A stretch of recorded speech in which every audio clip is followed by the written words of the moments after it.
오늘은 종교개혁을 기념하는 그런 주일입니다. 여러분들이 익히 들어 알고 계신 대로 1517년 마틴 루터가 로마 가톨릭의 부패에 대항해서 비텐베르크 성에 95개 교회에 반박문을 붙인 것으로 종교개혁은 시작되었습니다. 그런데 이 종교개혁을 말할 때 우리가 주의해야 할 것은, 이 종교개혁은 세상 학자들이 말하는 것처럼 정치적이거나 어떤 윤리적인 개혁이 아니라는 것입니다. 이 종교개혁은 교리적인 개혁이었습니다. 그리고 이 교리적인 개혁으로 교회가 살아났고 사회까지 영향을 미쳐 사회가 살아났던 역사였습니다. 그러면 교리적으로 무엇을 개혁했느냐 하면, 여러분이 잘 아시고 오늘도 본문에서 읽으셨듯이 믿음으로 말미암아 구원을 얻는다입니다. 이를 가리켜 이신층이라 라고도 부르기도 합니다. 이 교리를 근거로 해서 천주교로부터 개신교가 갈라져 나왔습니다. 그러나 이 믿음으로 말미암아 구원을 얻는다라는 교리는 그렇게 간단하게 이해될 수 있는 것이 결코 아닙니다. 왜냐하면 지금도 천주교에서는 이 말을 그대로 쓰기 때문에 그렇습니다. 천주교에서도 믿음으로 구원을 받는다라고 말합니다. 그리고 우리도 믿음으로 구원을 받는다라고 말합니다. 천주교에서는 믿음으로 구원을 받는다라고 말하지 않고 우리 개신교에서만 믿음이란 단어를 사용한다면 그 의미를 그렇게 고민하지 않아도 될 것입니다. 하지만 우리도 믿음으로라는 말을 쓰고 천주교, 로마 가톨릭에서도 믿음으로라는 말을 사용하기 때문에 사실 굉장히 중요한 표현이기도 합니다. 그러나 우리 편에서 이 믿음으로 구원을 받는다라는 말을 사용할 때는 천주교와 비교할 때 상당히 많은 것을 의미하고 있습니다. 사실 이 믿음으로 구원을 받는다라는 말은 믿음 자체에 대한 이해가 아니라 하나님과 구원을 받는 성도의 관계가 어떠한가를 가장 잘 드러내는 표현이 믿음으로 말미암아 구원을 받는다라는 뜻입니다. 당시 천주교는 사람들에게 이렇게 가르쳤습니다. 뭐라고 가르쳤냐면, 예수 그리스도를 믿음으로 구원을 받지만 그 구원을 지속시키기 위해서는 성도의 노력이 필요하다. 혹시 여기 아멘 하시는 분 안 계시죠? 그건 천주교의 교리입니다. 그래서 고해성사를 했고, 그래서 고행을 했고 성지 순례를 하는 것입니다. 그들은 그것들을 통해서 자신이 구원받고 나서 짓는 모든 죄들을 사함받기 위하여 그렇게 하는 것입니다. 혹 여러분들이 중세 영화를 가끔 보시면 수도원 속에서 하는 여러 고행들이 모두 하나님 앞에서 죄 사함받기 위해, 죄를 씻게끔 하기 위하여, 그리고 거룩해지기 위해서 노력하는 고행들입니다. 여기서 우리가 하나 생각하셔야 될 것은, 이러한 행위들은 단순히 어떻게 구원을 받느냐 하는 정도의 문제가 아니라 하나님과 우리의 관계에 대한 이해가 잘못됨에서부터 나오는 것이다, 이렇게 생각을 하셔야 됩니다. 그것이 뭐냐 하면, 우리의 행위라는 것이 하나님께서 행하시는 일에 도움이 된다라고 생각하는 오해입니다. 루터도 이 복음의 위대함을 발견하지 못했을 때는 수도사로서 그러한 교리에 입각해서 하나님 앞에 바로 서기 위해서 상당히 많은 노력을 했습니다. 그러나 그런 노력을 하면 할수록 사람은 외식적으로 가식적에 이르게 되고, 내적으로는 죄에 가득한 존재가 되면서 결국 하나님의 거룩함에 이룰 수 없다는 것을 알게 되었습니다.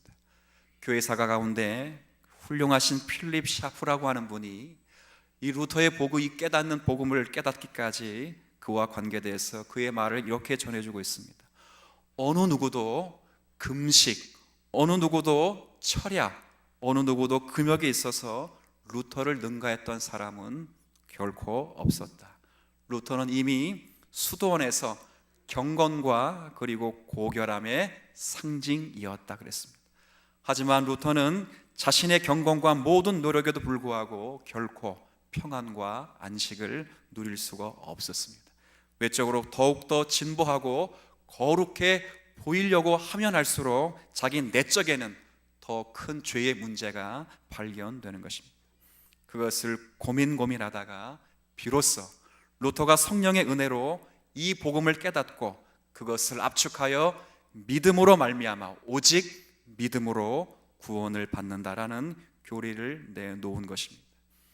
혹시 오해가 없으면 좋겠습니다. 제가 루터를 언급했다고 해서 그가 신적인 인물이거나 우리의 모범이 될 만한 사람이기 때문에 제가 루터를 언급하는 것이 결코 아닙니다. 제가 루터를 언급하는 것은 하나님께서 그를 통하여 복음의 순수한 의미를 잘 드러내셨기 때문입니다. 하나님께서는 루터뿐만 아니라 칼빈 같은 당시의 복음의 순수한 내용에 사로잡힌 자들을 통해서 복음의 밝은 빛을 잘 나타내 보여주셨습니다. 그것이 바로 오늘 우리가 다룰 오직 믿음으로 구원을 받는다라는 주제입니다. 지금 우리는 루터 이후에 정확하게 500년이 지났습니다. 우리 모두는 교회 속에서 오직 믿음으로 구원을 받는다라는 말을 합니다. 그런데 과연 우리가 이 의미를 다 알고 있는가? 결코 그렇지 않습니다. 지금도 한국 교회 강단에서는 여전히 믿음으로 구원을 받는다라고 말을 하면서도 로마 가톨릭적인 사고가 여전히 우리에게 있고 항상 우리를 시험해 오는 것입니다. 권사님의 기도나 장로님의 기도, 목사의 목회 방침이 여전히 하나님께서 판명하게 밝히신 복음의 내용을 숙지하고 있음에도 불구하고 여전히 로마 가톨릭적인 그런 내용들이 언제나 우리 가운데 미혹처럼 오는 것입니다. 그래서 오늘은 그 당시 루터가 깨달았던 그 복음의 순전한 내용이 무엇인지 살펴보고 우리도 그 복음의 위로와 능력을 깨달아 감사하며 또 그런 시간이 되었으면 좋겠다라는 생각을 합니다. 당시 루터가 실험했던 성경 구절이 오늘 우리가 읽은 로마서의 이 구절입니다. 여러분 불편하시겠지만 한 번만 더 17절을 여러분이 한번 읽어주시면 고맙겠습니다. 17절 있습니다.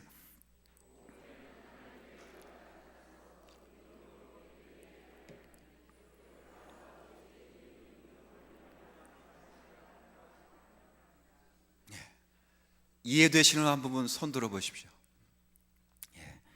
이해가 잘 안 됩니다. 얼핏 보면 무슨 말인지 이해가 될 수 없습니다. 17절을 잘 이해하기 위해서는 반드시 두 가지를 생각하셔야 됩니다. 자, 제가 설명해 드릴 테니까 보십시오. 복음에는 첫 번째, 복음에는 하나님의 뭐가 나타났다? 자, 제가 앞에 하면 둘을 뒤에 하면 됩니다. 복음에는 오늘 안까지는 숙지하시기 바랍니다. 종교개혁이 이루어진 지 500년이 되었으나 여전히 우리는 무지합니다. 여전히 십자가를 걸어놓고 자신의 소원 성취를 위하여 기도하며 여전히 주 앞에 나오지만 여전히 자신의 행위가 하나님의 구원을 이룰 것처럼 생각하며 목회하며 그렇게 기도하며 신앙생활을 합니다. 분명히 아셔야 됩니다. 첫 번째는 복음에는 하나님의 의가 나타났다. 따라합시다. 복음에는 하나님의 의가 나타났다. 두 번째는 오직 의인은 믿음으로 산다. 자, 제가 앞부분만 하겠습니다. 복음에는 오직 의인은 믿으십니까? 뭘 믿어야 됩니까? 근데 제가 설명할 것입니다. 이 두 가지 내용이 각각 어떤 내용이고 어떻게 연결되는가를 오늘 확실히 이해하셔서 더 이상 천주교적인 신앙관을 우리 가운데서 확립하는 일이 없도록 한국 교회가 다시 복음으로 돌아갈 수 있기를 소망하는 마음으로 이 말씀을 묵상합니다. 먼저 생각해 볼 것은 복음에는 뭐가 나타났다고요? 의에. 다시 시작. 의에. 복음에는 하나님의 의가 나타났습니다. 이 구절이 굉장히 힘듭니다. 왜냐하면 여러분이 복음하면, 자, 뭐가 떠오르는지 보세요. 복음하면 하나님의 거룩하시고 하나님의 의로우심이 떠오르시는가, 아니면 하나님이 자비롭고 하나님의 사랑스러움이 떠오르시는가? 뭐가 떠오르세요? 하나님의 의가 떠오르세요? 전도할 때 하나님은 의로우신 분입니다, 하나님은 죄를 이렇게 하세요? 아니면 하나님은 사랑이십니다, 예수 믿고 구원 받으세요, 이렇게 얘기하세요? 왜 거짓말해서 그런데? 복음에는 하나님의 사랑과 하나님의 자비, 이런 것들이 먼저 떠오릅니다. 의는 잘 떠오르지 않습니다. 왜냐하면 의라고 생각되는 것은 하나님께서 의로우사 옳고 그름을 판단하시고 죄를 미워하시고 심판하시는 것을 생각하기 때문에 그렇습니다. 맞습니다. 물론 우리는 예수님의 십자가에서 나타난 하나님의 의가 그렇다고 말할 수 있습니다. 하나님께서는 예수의 십자가에서 우리의 수많은 죄악들을 단죄하시고 심판하셨습니다. 그러나 이 구절에서 말하는 의라고 하는 것은 결코 그런 의미가 아닙니다. 만약에 그런 의미였다면 17절이 이렇게 의역되고 번역됐어야 됩니다. 뭐라고 번역되냐면, 복음에는 하나님께서 죄를 미워하시고 복음에는 하나님께서 죄를 심판하시는 것이 나타났으니 우리에게 믿음을 주셨다, 이렇게 나타났어야 됩니다. 그런데 그렇게 나타나면 말이 되지 않습니다. 그래서 루터의 전기를 읽어보면 루터도 아직 이 복음을 완전히 깨닫지 못할 때 그는 그 17절을 생각하면서 이렇게 표현한 적도 있습니다. 하나님, 어찌해서 복음에서 마저까지라도 하나님께서 의를 가지고 우리를 심판하십니까? 율법을 가지고 우리를 심판하시는 의는 인정하겠는데 어떻게 복음마저도 의를 가지고 우리를 심판하십니까? 라고 하나님께 되물었습니다. 그러나 여기서 말하는 의는 우리가 일반적으로 이해하는 것처럼 옳음과 잘못된 것을 구분하여 정죄하는 것을 결코 말하지 않습니다. 여기서 말하는 의는 조금 다릅니다. 이 의미가 무엇인지를 좀 살펴보겠습니다. 여러분, 성경 가운데 오늘은 특별히 호세아 성경 11장을 좀 가보시고 차근차근 우리가 이 말씀 앞에서 하나님의 뜻이 무엇인지를 생각해 보면 좋겠습니다. 호세아 성경 11장입니다.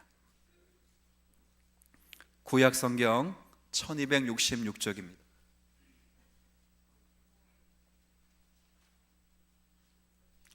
자, 여러분들 찾기 힘드시면 앞에 또 보이기도 하니까 여러분, 호세아 성경 11장 일단 1절부터 4절까지 1266쪽입니다. 1절부터 4절까지 말씀을 먼저 함께 봉독하도록 하겠습니다.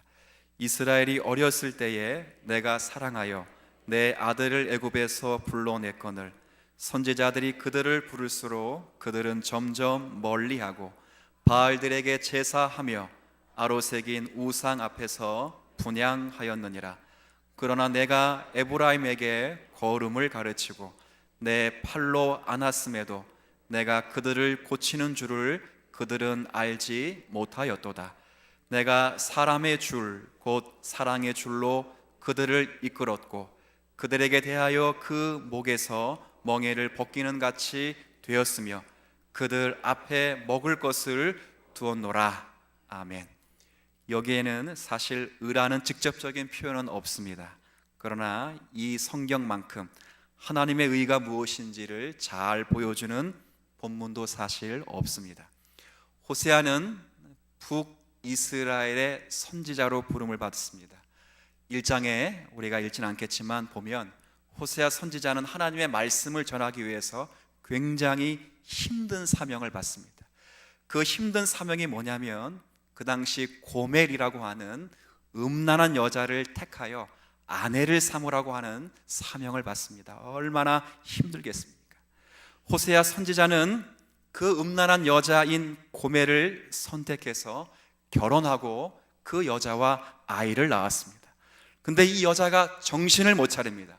음란한 여자인 고로 남편을 만나, 착한 남편 만나 아들 낳고 딸 낳고 잘 살고 있음에도 불구하고 조금 지나면 바람이 나서 다른 남자한테 가 있는 것입니다.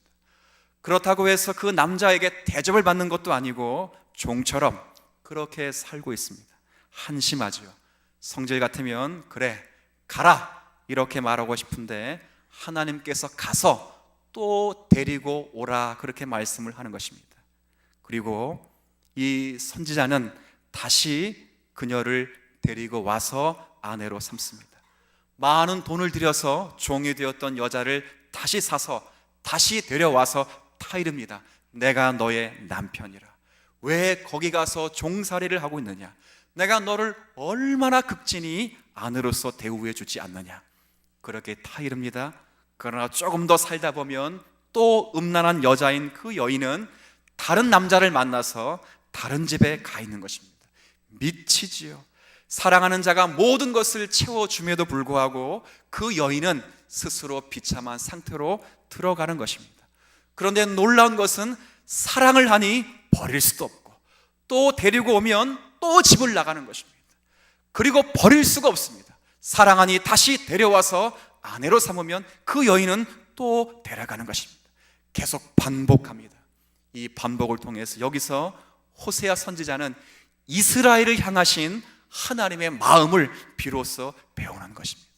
사랑하기에 그 비참한 상태를 볼 수 없어서 하나님의 백성을 데려오지만 또 도망가는 이스라엘 백성을 향하신 하나님의 사랑과 분노가 엇갈리는 하나님의 마음을 비로소 배웁니다. 오늘 읽은 본문을 다시 한번 보십시오.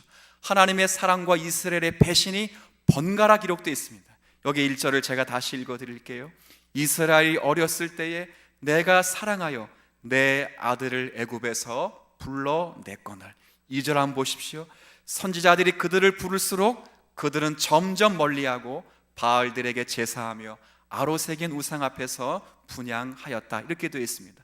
하나님이 이스라엘을 사랑하여 애굽에서 불러냈습니다.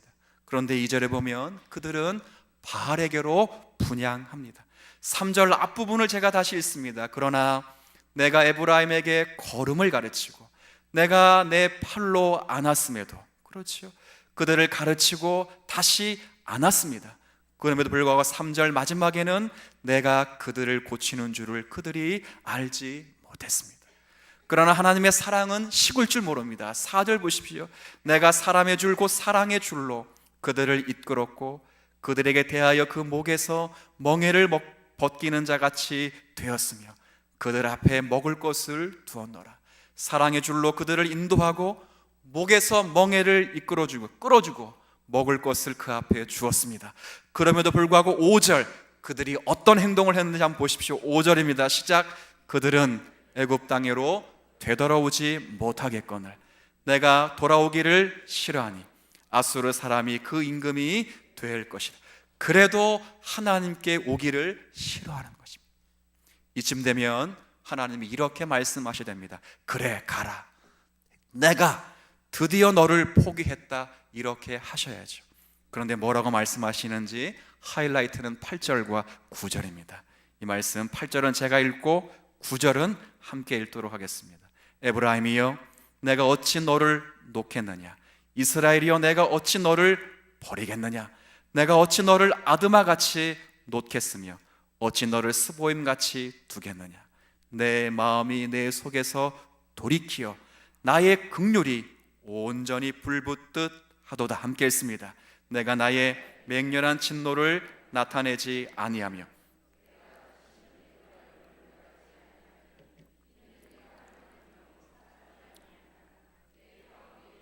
거룩한 이니 진노함으로 내게 임하지 아니하리라. 아멘. 여기 8절에 언급된 아드마와 스보임은 소돔과 고모라 성이 멸망받을 때 함께 멸망을 받았던 성읍들입니다. 하나님께서 말씀하시는 것이 그것입니다. 소돔과 고모라 성이 무너진 것처럼 너희들이 무너지면 안 된다. 결코 그 성이 무너졌던 것처럼 너희들이 무너지도록 허락하시지를 않을 것이다. 나는 너희들을 결코 포기할 수 없다. 왜요? 9절에 나는 사람이 아니라 나는 어떤 하나님이라고요? 거룩하신, 의로운 하나님이시기 때문이다, 그겁니다. 하나님은 사람이 아니십니다. 그러므로 한 번 하시겠다고 하시는 구원은 결코 멈출 수가 없습니다. 그 약속을 결코 취소하실 수가 없는 것입니다. 하나님은 사람이 아니십니다. 억지로 하시는 것이 아니라 그 백성을 사랑하시기 때문에 긍휼히 불붙는 마음으로 기꺼이 하시겠다 선언하시는 것입니다. 이스라엘의 수많은 죄악들, 그리고 저들의 수없는 반역에도 불구하고 하나님의 사랑을 막을 수는 없습니다. 마치 부모가 자녀를 포기하지 못하고 말 안 듣는 자녀를 끌어안고 우리 함께 죽자라고 절규하는 것처럼 하나님은 그 백성을 포기하실 수가 없는 것입니다. 이게 호사에서 내용의 중요한 내용입니다. 그 백성을 포기하지 않으시는 하나님, 세상이 막을 수 없는 바로 그 하나님, 이게 복음에 나타난 하나님의 의미다. 하나님은 의로우신 분이십니다. 그렇기에 그분이 한 번 하시겠다고 말씀하신 그 말씀은 그분이 뒤집을 수가 없는 것입니다. 왜요? 하나님은 어떤 분이시기 때문에, 의로우신 분이시기 때문에 그렇습니다. 야, 너희가 이런 인간일 줄 몰랐다. 너희가 이렇게 막 나갈 줄 몰랐다. 그러니 구원도 취소요, 약속도 취소라. 이런 것이 없다는 것입니다. 한 번 하나님이 드신 그 하나님은 약속을 받는 그 사람이 좋아서도 아니고 그 약속을 받는 사람이 잘해서도 아니라 그분 자신이 약속하신 것을 어길 수 있는 분이 아니시기에 자신의 영광을 위하여, 그리고 그 복음이 복되게 하시기 위하여 하나님 되신 그 하나님의 자리를 지키시는 것입니다. 이것이 로마서가 말하는 복음에 나타난 하나님의 의이고, 모든 죄를 사하시고 모든 죄를 이기시는, 사람을 구하시는 하나님의 능력이며 하나님의 열심인 것입니다. 우리 이러면서 아까 제가 두 번째 언급했던 것처럼 복음에는 하나님의 뭐가 나타났다고? 첫 번째, 두 번째는 오직 의인은, 복음에는 정말 하나님의 의가 나타났습니다. 때리고 정죄하고 심판하는 의가 아니라 약속하신 그 약속을 취소할 수 없는 하나님의 진심과 열심이 나타났습니다. 그러니 오직 의인은 무엇으로 말미암아 산다고요? 행위로 사는 것이 아닙니다. 잘남으로 사는 것이 아닙니다. 그런 하나님의 열심 앞에, 그런 하나님의 진실하심 앞에 우리는 무엇으로? 믿음으로 사는 것입니다. 이 말씀도 구약의 말씀입니다. 하박국 말씀을 2장을 한번 가보시죠. 조금만 더 넘기시면 이제 하박국의 말씀이 있습니다. 하박국 2장 1절부터 4절까지의 말씀. 제가 진 구약 성경은 1302쪽입니다. 자, 못 찾으신 분은 성경 구절 앞에 띄워놨으니까 한번 보시고 따라오십시오. 1절부터 3절은 제가 읽고 마지막 절은 여러분이 읽으시면 됩니다. 같이 읽으면 됩니다.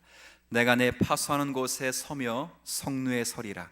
그가 내게 무엇이라 말씀하실는지 기다리고 바라보며 나의 질문에 대하여 어떻게 대답하실는지 보리라 하였더니, 여호와께서 내게 대답하여 이르시되 너는 이 묵시를 기록하여 판에 명백히 새기되 달려가면서도 읽을 수 있게 하라.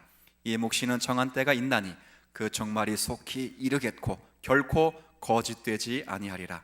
비록 더딜지라도 기다리라. 지체되지 않고 반드시 응하리라. 함께 읽습니다. 보라, 그의 마음은 교만하며 그 속에서 정직하지 못하나 의인은 그의 믿음으로 말미암아 살리라. 아멘.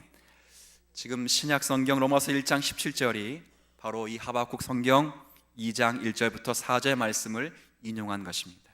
1장에 보면 선지자가 하나님께 호소하는 장면이 나옵니다. 하나님, 이 나라가 하나님의 나라 아닙니까? 하나님의 나라임에도 불구하고 이 나라에 정의가 사라지고 곳곳에 강포와 분쟁이 있습니다. 하나님의 나라라면 의인이 승리를 해야 되고, 하나님의 나라라면 악인이 고난을 받는 것이 마땅한 것 아닙니까? 그런 정의로운 나라가 되어야 할 텐데 왜 지금 이 나라에서 의인들이 고난을 당하는 것입니까? 이거 어떻게 하시려 하는 겁니까? 라고 호소를 합니다. 놀라운 일이 아닐 수 없습니다. 마치요, 하나님이 통치를 하신다면 의롭고 정의롭고 악인이 심판을 당하는 것이 일상이 되는 그런 나라가 돼야 하는 것이 맞습니다. 그런데 그렇게 안 된다 그것입니다. 당연히 불평할 만합니다. 그러니까 하나님께서 대답을 이렇게 하십니다. 야, 내가 이것 정도 가지고 놀래느냐? 내가 더 놀라운 일을 보여줄 것이다. 그것은 바벨론 사람을 일으켜서 내가 정의롭지 못한 이 유다 나라를 멸망시킬 것이다. 이렇게 대답을 합니다. 그 말을 듣고 하박국 선지자가 깜짝 놀라죠. 하나님, 나라가 악해서 좋은 나라 만들어 달라고 했더니 이 나라를 멸망시키시면 어떻게 해야 합니까? 이게 말이 됩니까? 그렇게 당황스러워서 하나님께 되묻습니다. 그렇지요, 이스라엘이 잘못됐으면 고치셔야죠. 그런데 그것을 잘못했다고 멸망시키시면 어떻게 하겠는가?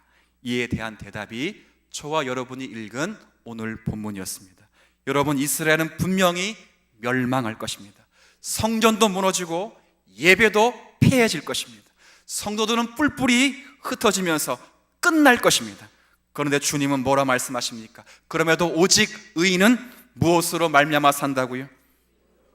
쉽게 설명하면 너의 소망은 하나님 나 한 분밖에 없다 그것입니다.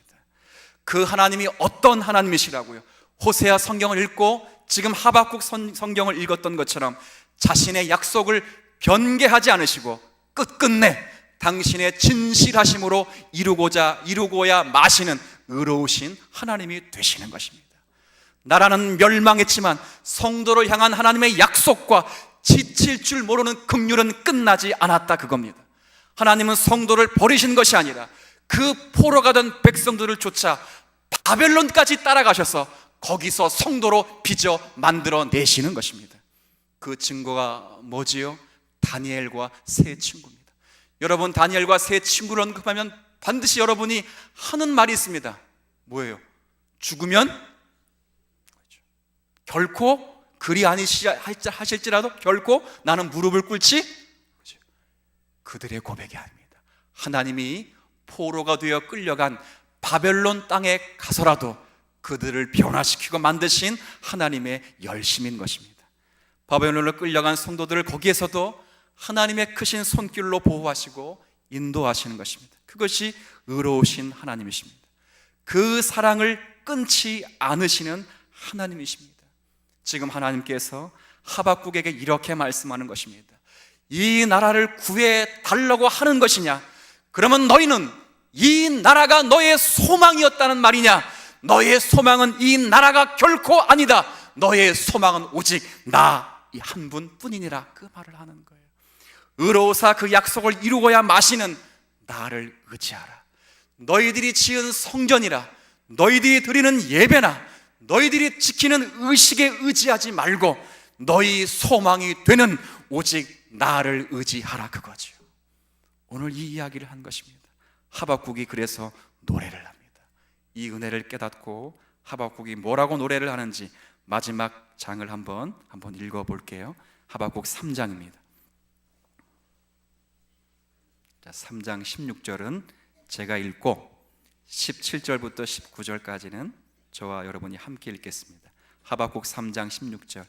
내가 들었으므로 내 창자가 흔들렸고 그 목소리로 말미암아 내 입술이 떨렸도다. 무리가 우리를 치러 올라오는 환난 날을 내가 기다림으로 썩이는 것이 내 뼈에 들어왔으며 내 몸은 내 처소에서 떨리는도다. 함께 읽습니다. 비록 무화과 나무가 무성하지 못하며 포도나무에 열매가 없으며 감람나무에 소출이 없으며 밭에 먹을 것이 없으며 우리의 양이 없으며 위안간에 소가 없을지라도 나는 여호와로 말미암아 즐거하며 나의 구원의 하나님으로 말미암아 기뻐하리로다. 주 여호와는 나의 힘이시라. 나의 발을 사슴과 같게 하사 나를 나의 높은 곳으로 다니게 하시리로다. 아멘. 이 17절과 19절의 고백이 우리의 고백이 되기를 먼저 축복드립니다. 환난 날이 결정되었습니다. 더 이상 이 심판은 유보될 수가 없습니다. 유다는 반드시 멸망을 할 것입니다. 그러나 그것을 기다리는 선자의 마음이 그것 때문에 뼈가 썩는 것처럼 두려움에 사로잡힙니다. 그러나 성경은 말합니다. 하박국은 외칩니다.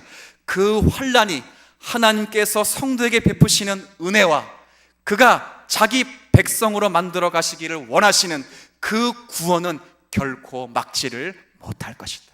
성도의 평안의 근거는 세상에 있는 것이 아니다. 성도의 평안의 근거는 자기 백성을 향하여 의로우신 하나님의 진실하심과 성실함에 있는 것입니다. 그래서 하박국 선지자는 그 환난 속에서도 하나님의 소망을 보는 것입니다. 여러분, 이것이 오늘 로마서 1장 17절에서 말하는 하나님의 의에 의지하는 믿음입니다. 이것이 복음입니다. 우리의 신앙의 선배들이 그래서 이렇게 표현했습니다. 한 번만 더 따라해 볼게요. 의에 의지하는 믿음, 그냥 믿음이 아닙니다. 믿습니다 하는 믿음도 아닙니다. 여러분이 생각하시고 여러분이 결정하시는 그런 믿음도 아닙니다. 무엇에 의지하는 믿음이라고요?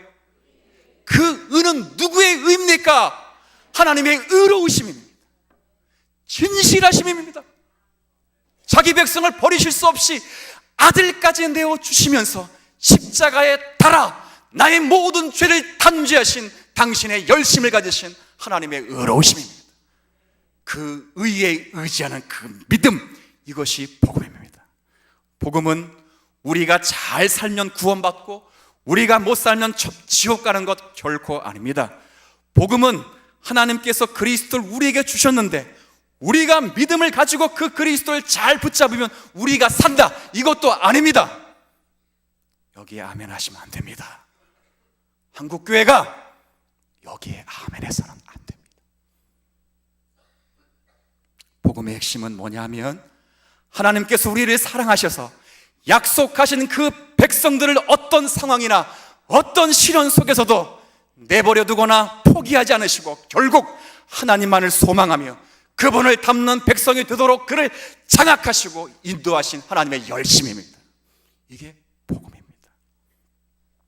하나님께서 그 창조하신 사람에게 이루고자 하신 그 뜻을 이루기 위해서 도망간 죄인을 찾아 그 아들 그리스도를 이 땅에 보내셨습니다. 그리고 그 아들이 십자가에서 못 박아 죄를 사하시고 성령을 보내서 그 반역한 자들을 사랑으로 불러 모아 하나님의 자녀가 되게 하셨습니다. 이것이 복음의 중요한 내용이고 복음에 나타난 하나님의 의입니다. 아들마저도 아끼지 아니하시고 자신의 약속을 이루시는 그 하나님의 열심과 변하지 않는 하나님의 진실하심을 말하는 것이 복음의 내용입니다. 그런데 제가 이렇게 설교를 해도 혹 설교를 듣는 여러분들 중에서도 복음과 믿음을 여전히 말하면서 자꾸 옛날 천주교에서 했던 잘못으로 들어가는 분들이 또 앞으로도 있을 것 같아 말씀드립니다. 이렇게 생각하시고 저에게 반문하는 분도 있을 것입니다. 목사님, 그래도 내가 믿음을 가지고 하나님을 잘 붙들어야 하나님의 사랑을 받아내지요. 자꾸 이렇게 들어갑니다. 오늘 거기에 대한 종지부를 확실하게 찍어드리겠습니다. 사도행전 17장 24절과 25절, 이거는 자막으로 보겠습니다. 자, 17장 24절 25절 여러분 함께 읽어주십시오. 시작. 우주와 그 가운데 있는 만물을 지으신 하나님께서는 천재 주재신이 손으로 지은 전에 계시지 아니하시고 또 무엇이 부족한 것처럼 사람의 손으로 섬김을 받으시는 것이 아니니 이는 만민에게 생명과 호흡과 만물을 친히 주시는 이심이니라. 아멘. 지금 바울 선생님은 전도 여행 중에 복음을 설명하면서 하나님과 우상을 비교하면서 이렇게 설명합니다. 하나님은 만유를 지으신 분이시고 그 천지를 주관하시는 분이시기 때문에 무엇이 부족한 것처럼 사람의 섬김을 받으실 필요가 없다는 것입니다. 마치 내가 무엇을 가지고 하나님께 도와드리지 않으면 하나님께서 어떤 일을 하실 수 없다라고 생각하는 것은 하나님을 우상으로 떨어뜨리는 것이다. 바울이 그렇게 말하는 것입니다. 이런 이야기를 하게 되면 또 여러분들 가운데 당황스러워서 오히려 제게 이렇게 말하는 분도 있을 줄 압니다. 목사님, 하나님께서 모든 것 다 하신다면 나는 뭡니까? 행함이 없는 믿음은 또 무슨 믿음이라 했어요? 죽은 믿음이라고 했는데, 그러면 우리의 행함은 무엇입니까? 라는 것이죠. 여러분 반드시 기억하십시오. 우리의 행함은 은총의 결과인 것이지, 그 행함으로 인하여 내가 하나님을 붙잡고 있거나 내 행함으로 인하여 하나님이 나에게 은혜를 베푸시는 것이 결코 아닙니다. 당연히 우리의 믿음은 행함으로 나타나야 합니다. 그러나 그 역수는 결코 성립되지 않습니다. 우리에게 행위를 요구하는 것은 그 행위로 인해서 하나님의 사랑을 받기 때문이 아니라, 하나님께서 은혜로 세운 하나님의 백성이 백성다운 모습으로 살아내기 위하여 열매적인 차원에서 우리에게 행함을 요구하시는 것입니다. 쉽게 한번 설명해 볼까요? 부모는 자식을 기릅니다. 근데 모든 자식을 공평하게 사랑합니다. 여러분 한번 생각해 보십시오. 여러분 가운데 10명의 자녀가 있다고 생각을 해 보십시오. 근데 그 중에 한 명의 자녀가 육신적으로도 아픔이 있고 정신적으로 아픔이 있으면 10명의 모든 자녀보다 사실은 누구에게 더 마음이 갑니까? 그렇지, 아픈 자에 갑니다. 그렇지. 그 아이가 모자라고 부족하다고 해서 그 아이를 결코 버리지 않습니다. 하나님의 사랑이 그렇습니다. 무한하신 하나님의 사랑입니다. 사랑을 받을 만해서 하나님이 사랑을 베푸는 것도 아닙니다. 그 성도가 훌륭해서 그에게 사랑을 주는 것도 아닙니다. 그것은 하나님의 조건 없는 무한한 사랑입니다. 그러나 기억하셔야 될 것은, 사랑을 받는 자녀는 잘 자라야 합니다. 만약 잘 못 자라면요, 그렇다고 해서 부모의 사랑이 서유어들지는 않습니다. 부모의 사랑이 취소되지는 않습니다. 그러나 잘 성장하는 것이 누구를 기쁘게 하는 거지요? 부모를 기쁘게 하는 것입니다. 그렇지. 자녀의 기쁨은 부모의 기쁨이고 자녀의 영광은 부모의 영광입니다. 마찬가지입니다. 우리에게 행함을 요구하는 것은 하나님의 사랑을 더 받아내기 위한 거나, 여러분이 그 행함을 따라 하나님이 여러분을 더 사랑하는 조건이 아니라, 여러분이 받은 은총에 감사해서 우리가 받은 은혜를 하나님 앞에 고백하는 믿음의 고백인 것입니다. 이것이 우리의 행함의 위치입니다. 우리가 훌륭해서 천국 가지 않습니다. 우리는 은혜로 천국을 가는 것입니다. 여러분, 복음의 하나님의 의가 나타났다고 하는 이 말씀은 우리로 하여금 오직 우리의 소망을 하나님께 두어야만 한다는 것을 분명하게 가르칩니다. 우리의 소망은 세상이 아닙니다. 우리의 소망은 우리 자신조차도 아닙니다. 수많은 종교 행위나 선행도 아닙니다. 우리의 소망은 나를 사랑하사 아들을 보내시며 하나님의 사랑과 약속 안에 묶으셔서 나를 인도하시며 구원하시는 하나님의 놀라우신 사랑입니다. 누가 우리를 그 하나님의 사랑에서 끊을 수가 있겠습니까? 세상도 악한 영도, 심지어는 나의 못남과 나의 죄악조차도 나를 하나님의 성도로 만드시고자 하시는 하나님의 열심을 결코 막을 수는 없습니다. 루터와 종교개혁자들은 이 복음에서 비로소 안식을 할 수 있었던 것입니다. 아, 하나님은 내 편이시로구나. 세상이 뒤집혀져도 하나님은 나를 포기하실 수가 없으시구나. 이 진리 위에서만이 성도는 하나님을 기뻐할 수 있는 것입니다. 그래서 그 당시 수많은 천주교의 칼과 죽음의 위협 앞에서 많은 신앙의 선진들이 이 복음을 포기하지 않고 이 복음의 자유함 때문에 목숨을 버리면서까지 그 복음을 파수했던 것입니다. 21세기를 살아가면서 종교개혁 500주년을 맞이하는 사랑하는 성도 여러분께서도 이 복음의 위대한 교리를 바로 알고 바로 믿고 적용해서 이 복음 속에서 안식과 평안을 누릴 수 있는 우리 모두가 되시기를 주의 이름으로 부탁을 드리겠습니다. 하나님 아버지, 복음에는 하나님의 의가 나타났습니다. 때려부시고 단죄하시고 심판하시는 그 의가 아니라 자기 백성을 위하여 사랑을 포기할 수 없는 하나님의 거룩하신 의로움이 증거되었습니다. 선제를 통하여 말씀하시고도 돌아오지 않는 그들, 아들까지 내어주시면서 당신의 사랑이 식을 수 없다는 것을 하나님의 복음 속에 알려주었습니다. 이 복음으로 말미암아 이제 우리는 하나님을 의지하는 의에 근거하여 믿음으로 사는 성도들이 되었습니다. 우리의 소망은 나 자신도 아닙니다. 우리의 소망은 내가 행해 놓은 업적과 공로도 아닙니다. 내가 이 교회 속에서 많은 것을 했다는 것이 결코 선행으로 자랑될 수도 없습니다. 우리의 소망은 오직 당신의 아들을 보내신 하나님의 약속과 긍휼입니다. 복음을 통해 확인했듯이 하나님이 내 편이시고 세상이 뒤집어져도 하나님은 결코 나를 포기하지 않으십니다. 이 진리 위에서만 기뻐할 수 있고 감사할 수 있음을 노래하며 이 복음으로 우리의 심령을 붙들어 매고 한국교회가 다시 한번 갱신되어 우리를 향하신 주의 뜻만이 이루어지도록 은혜를 더하여 주옵소서. 예수님의 이름으로 기도 올리옵나이다.